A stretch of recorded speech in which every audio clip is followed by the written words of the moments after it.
Hello, my YouTube friends. Dave Wilson here. Got something accomplished I challenged myself to do. I have the OmniaDrop running on stock Ender 5 wheels instead of linear rails. So this is the mount I designed. I'm going to put it on Thingiverse. I'll have a link down below. But I wanted Max to see this, the owner and president of OmniaDrop, or Drop Effect. And so this will open up more people that have either an Ender or Ender 5. Now, what I have is an EZABL. I don't have a BL Touch. In fact, on my Ender 5 Plus, I replaced it with EZABL also. I just didn't like the BL Touch, so I'm having a little bit trouble getting a mount for the BL Touch, but I'm still working on that. Here's what the rail looks like.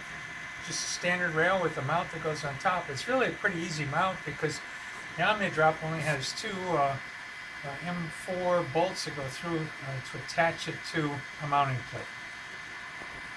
The reason I like the EZABL, it's got so much adjustment. I still have my linear rail on this axis, so the EZABL is actually up about 5 to 7 millimeters above where it would normally be. But there's enough adjustment on it that it's not a problem to raise and lower it. It's got probably 4 to 6 centimeters of adjustment. So the whole threaded area, and you can raise it up and down. It's supposed to be about 2 millimeters above the actual nozzle tip.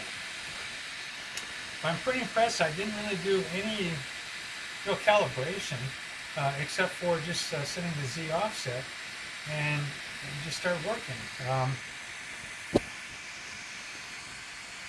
So I did have to fine tune just a little bit my X and Y stops because they were set up for the linear rails, but pretty much the mounts I had for both those just worked with this mount.